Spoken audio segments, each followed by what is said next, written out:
Hello అండి, అందరికీ నమస్కారం. వెల్కమ్ టు తెలుగువారి రుచులు. నేను మీ హర్ష.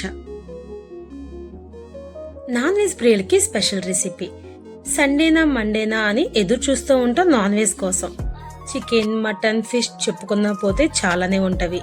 కానీ వీటన్నిటికన్నా మటన్ ఎక్కువ తింటాం. కానీ మటన్ని ప్రిపేర్ చేయడానికి చాలా ఎక్కువ టైం పడుతుందని అనుకుంటాం. కానీ ఈసారి అలా ఉండదులే. చాలా క్విక్గా టేస్టీగా ప్రిపేర్ చేసుకోవచ్చు. ఎలా అనుకుంటున్నారా? ప్రెషర్ కుక్కర్లో ఈ విధంగా చేసుకున్న మటన్ అన్నం, చపాతీ, రోటీ, బిర్యానీకి బాగా సెట్ అవుతుంది. అందులోనూ మటన్ సాఫ్ట్గా కుక్ అయ్యి సింపుల్గా మనకి డైజెస్ట్ అవుతుంది. మరి ఇంత తక్కువ టైంలో మీరు కూడా టేస్టీగా ఉండే మటన్ కర్రీని ప్రిపేర్ చేసుకోవాలనుకుంటున్నారా? రెసిపీ తెలుసుకోవాలంటే చాలా మరి కిచెన్కి. ఈ మటన్ కర్రీ ప్రిపేర్ చేసుకోవడానికి అయితే ముందుగా నేను మసాలా గ్రేవీని ప్రిపేర్ చేసుకోవాలి. దానికోసం మిక్సీ జార్ తీసుకుని అందులోకి 2 వరకు కట్ చేసుకున్న టమాటోస్ని మిక్సీ జార్లోకి వేసుకోవాలి.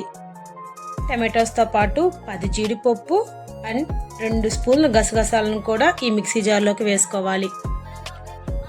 ఇవన్నీ వేసుకున్న తర్వాత అవసరం అనిపిస్తే కాస్త నీళ్లు పోసుకుని చాలా మెత్తగా సాఫ్ట్గా ఉండేలాగా ఈ మసాలా పేస్ట్ని పట్టుకోవాలి. చూసారు కదా, ఈ విధంగా అయితే మనకి మసాలా పేస్ట్ రెడీ చేసుకోవాలి. ఇలా ప్రిపేర్ చేసుకున్న మసాలాని సైడ్కి పెట్టేసుకుని ఇంకా నెక్స్ట్ వచ్చేసరికి ఇక్కడ నేను 4 వరకు ఆనియన్స్ ని ఈ విధంగా నిలువుగా కట్ చేసుకుని రెడీ చేసుకున్నాను. తర్వాత వచ్చేసరికి 1 కేజీ వరకు ఫ్రెష్ గా ఉండే మటన్ ని 2-3 సార్లు బాగా క్లీన్ చేసుకుని రెడీ చేసుకున్నాను. ఇంకా నెక్స్ట్ కుకింగ్ ప్రొసీజర్ దగ్గరకు వస్తే ఒక ప్రెషర్ కుక్కర్ పెట్టుకుని అందులోకి 1 కప్పుకి ఎక్కువగానే ఆయిల్ వేసుకోవాలి. నాన్ వెజ్ కాబట్టి కాస్త ఎక్కువ ఆయిలే పడుతుంది. ఇందులోకి 2 బిర్యానీ ఆకులు వేసుకుని వేయించుకుంటే మటన్ కూర మంచి వాసన వస్తుంది. ఇప్పుడు ఉల్లిపాయ ముక్కలు కూడా వేసుకుని వీటిని దోరగా వేయించుకోవాలి. స్టవ్ మీడియం ఫ్లేమ్లో పెట్టుకుంటేనే ఇంకా మంచిది.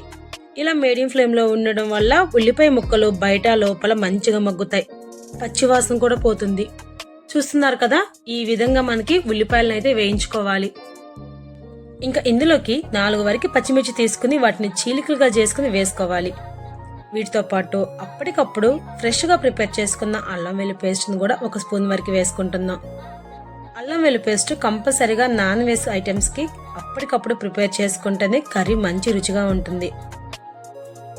ఈ అల్లం వెల్లుల్లి పేస్ట్ని ఆయిల్లో ఫ్రై చేసుకుంటే దానికి ఉన్న పచ్చివాసన కూడా పోయి మంచి సువాసన అయితే వస్తుందిలే. ఇప్పుడైతే ఇంకా ఇందులోకి మనం ఆల్రెడీ కట్ చేసి పెట్టుకున్న మటన్ కూడా వేసుకోవాలి.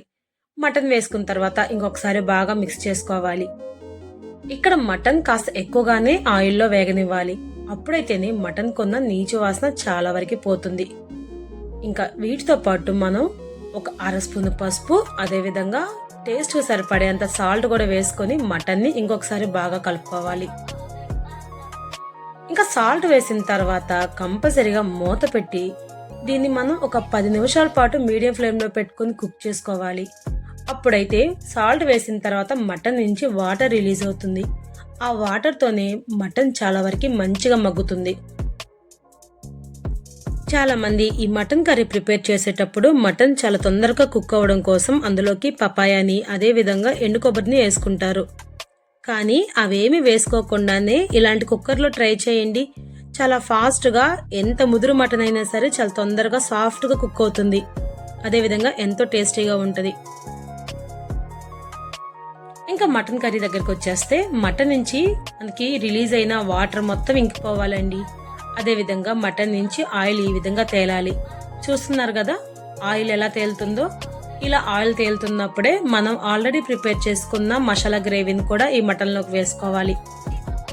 మసాలా వేసిన తర్వాత మటన్ని ఇంకొకసారి బాగా కలుపుకోవాలి. ఈ మసాలా కాంబినేషన్లో మటన్ మినిమం 5 నుంచి 10 నిమిషాల పాటు మీడియం ఫ్లేమ్లో పెట్టుకుని కుక్ చేసుకోవాలి. అప్పుడైతేనే మసాలా ప్రతి మటన్ ముక్కకి బాగా పడుతుంది. ఈ విధంగా తిప్పుకుంటూ ఉంటే చాలా తక్కువ టైంలోనే ఈ మసాలాను, అదేవిధంగా మటన్ నుంచి మనకి ఆయిల్ ఈ విధంగా రిలీజ్ అవుతుంది. ఇలా ఆయిల్ రిలీజ్ అయిన తర్వాత అందులోకి మనం ఇంకా కారం వేసుకోవాలి. నాన్ వెజ్ కాబట్టి కారం కాస్త ఎక్కువగానే పడుతుందండి. స్పైసీని తినేదాన్ని బట్టి మనం వేసుకోవాలి. నేను ఇక్కడ 3 స్పూన్ల వరకు కారం వేసుకుంటున్నాను. ఆల్రెడీ నేను పచ్చిమిర్చి వేసుకున్నాను కాబట్టి కారం కాస్త తగ్గించే వేసుకుంటున్నాను. ఇలా కారం వేసుకున్న తర్వాత ఇంకొకసారి బాగా కలుపుకోవాలి.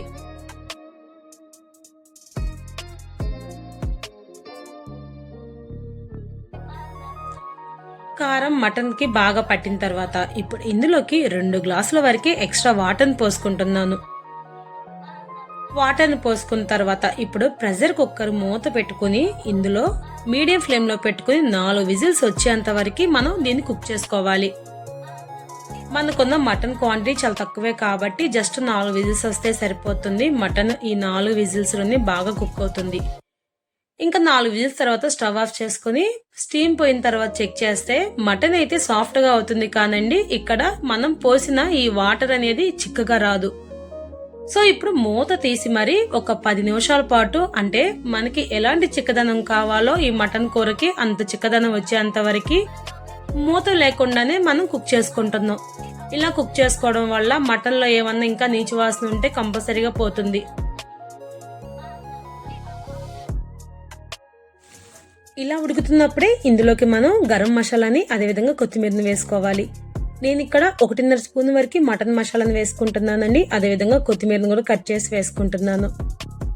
ఈ 2 వేసుకున్న తర్వాత మనకి ఇంకా గ్రేవీ ఏ కన్సిస్టెన్సీ కావాలో అప్పుడు మనం స్టవ్ ఆఫ్ చేసుకుంటే చాలు. స్టవ్ ఆఫ్ చేసిన తర్వాత కూడా ఆ వేడిదనం మీద చాలా వరకు చిక్కదనం వచ్చేస్తుంది.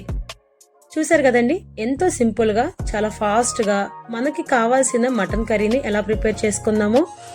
ఇంకా నెక్స్ట్ టైం నుంచి ఎటువంటి బేజార్ లేకోకుండా, ఎటువంటి చిట్కాస్ ఉపయోగించుకోకుండా ఇలాంటి ప్రెషర్ కుక్కర్లో ఎంతో టేస్టీగా ఉండే మటన్ కర్రీని ప్రిపేర్ చేయండి. ఇలా ప్రిపేర్ చేసుకున్న మటన్ కర్రీలో ప్రతి ముక్క కూడా చాలా మెత్తగా ఉంటది, అదేవిధంగా ఎంతో రుచికరంగా ఉంటది.